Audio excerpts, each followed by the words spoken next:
राधे राधे दोस्तों, कैसे हैं आप सब। दोस्तों, भगवान शिव को समर्पित पवित्र सावन का माह जल्द ही समाप्त होने वाला है। सावन माह का आखिरी सोमवार इस बार 8 अगस्त को है। इस बार का सावन का सोमवार बहुत ही ज़्यादा खास है, क्योंकि इस दिन सावन पुत्रदा एकादशी भी है। इस दिन भगवान शिव का पूजन करने से भगवान श्री हरि विष्णु की भी कृपा प्राप्त होगी। साथ ही इस दिन रवि योग बन रहा है। इसके साथ ही सौभाग्य में वृद्धि करने वाला सौभाग्य योग, शोभन योग और आयुष्मान योग भी बन रहा है।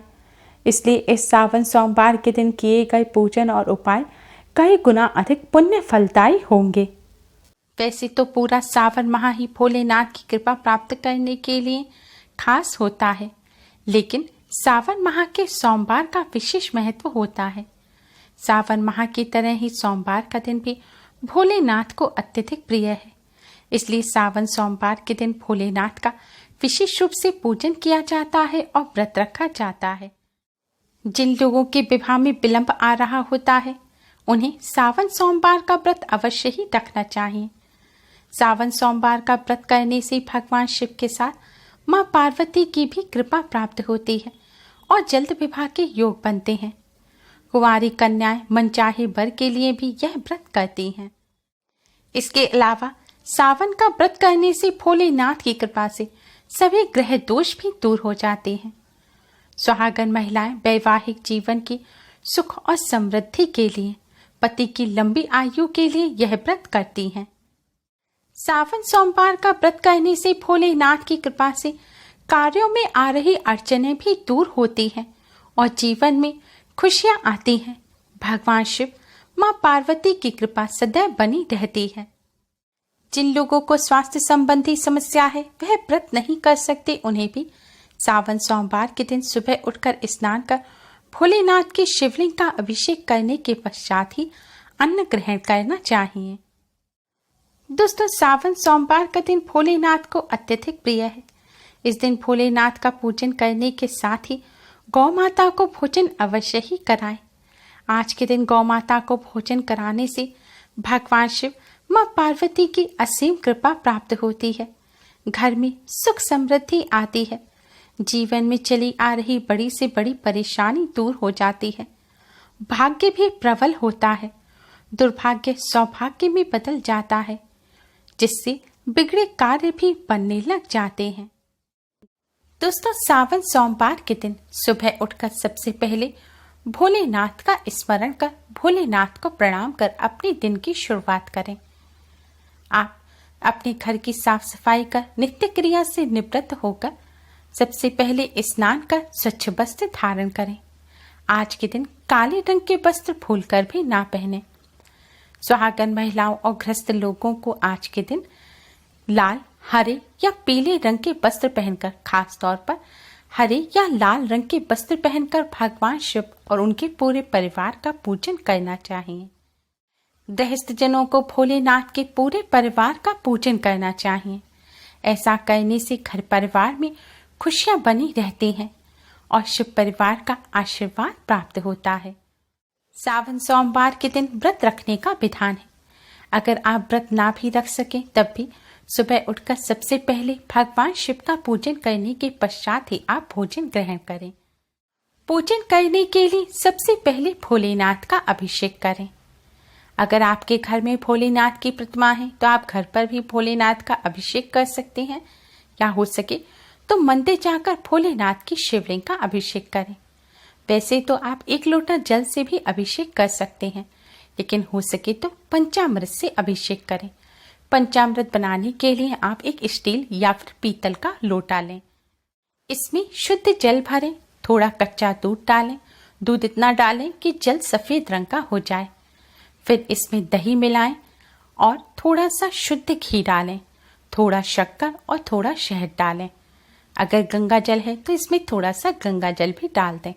अब इससे भोलेनाथ की शिवलिंग का अभिषेक करें।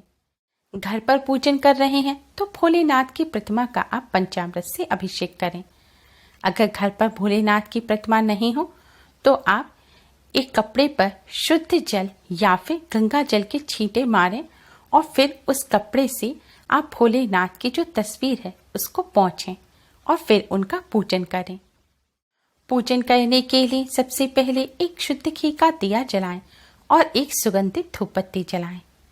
अब आप भगवान श्री गणेश को प्रणाम कर भगवान कार्तिकेय को प्रणाम करें, माँ पार्वती को प्रणाम करें, फिर भगवान शिव को प्रणाम कर नंदी महाराज को प्रणाम करें। अब आप भगवान शिव को किसी फल मिष्ठान का भोग लगाएं।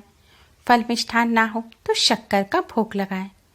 इसके साथ ही एक अलग पात्र में आप थोड़ा सा शुद्ध घी और तिल रखें और इसका भी भगवान को भोग लगाएं। दोस्तों, अब आप भगवान शिव के ओम नमः शिवाय मंत्र का जाप करें। महिलाएं और कन्याएं भगवान शिव की पंचाक्षर मंत्र नमः शिवाय का जाप करें। अगर आपके विवाह में समस्या आ रही है या वैवाहिक जीवन में कोई समस्या आ रही है तो आप ओम उमा महेश्वराय नमः मंत्र का 108 बार जाप करें। मंत्रों का जाप आप रुद्राक्ष की माला पर भी कर सकते हैं या उंगलियों पर गिनकर या अन्य किसी माला पर जिस पर आप जप करते हैं उस पर भी कर सकते हैं। मंत्र का जाप करने के बाद दोस्तों, अब आपको जो भी समस्या है वह भगवान शिव से कहें और समस्या को दूर करने की प्रार्थना करें। आपके जीवन में जो भी कठिनाइयां आ रही हैं उन्हें दूर करने की प्रार्थना करें। जो भी मनोकामना है वह भोलेनाथ के सामने कहें और मनोकामना पूर्ण करने की प्रार्थना करें। इस तरह प्रार्थना करने के पश्चात दोस्तों, अब आप शुद्ध जल से आटा मढ़ें और इस आटे से आप एक रोटी बनाएं। ध्यान रखें, आटे में नमक, तेल इत्यादि कुछ भी ना मिलाएं। आपको सादा आटा मढ़ना है। इससे रोटी बनाने के पश्चात दोस्तों, आपने मंदिर में भगवान जी को जो घी और काले तिल का भोग लगाया था उसको आप इस रोटी पर रख दें और इसके साथ ही जो मिष्ठान या शक्कर का भोग लगाया है उसमें से भी थोड़ा सा लेकर आप इस रोटी पर रख दें। तिल और घी तो आपने मंदिर में जितना रखा है वह सारा ही आपको इस रोटी पर रख देना है और जो फल मिष्ठान है उसमें से थोड़ा सा आप इस रोटी पर गौ माता के लिए रखें और बाकी अपने लिए प्रसाद बचा लें। दोस्तों, रोटी पर यह घी तिल रखने के बाद अब आप इस रोटी को गौ माता को जाकर खिला दें। दोस्तों, आज के दिन इस तरह गौ माता को भोजन कराने से भगवान शिव की असीम कृपा प्राप्त होती है। इस तरह गौ माता को भोजन कराने का मतलब है कि भगवान शिव और उनके पूरे परिवार के साथ ही 33 कोटि देवी देवताओं ने आपके इस भोग को स्वीकार कर लिया है। भोलेनाथ की कृपा से आपके जीवन की सभी समस्याएं जल्द ही दूर हो जाएंगी और भोलेनाथ आपको मनचाहा वरदान प्रदान करेंगे। दोस्तों, आज के दिन इस तरह गौ माता को भोजन कराने से ग्रह दोष भी दूर होते हैं। अशुभ ग्रह भी शुभ फल प्रदान करने लगते हैं।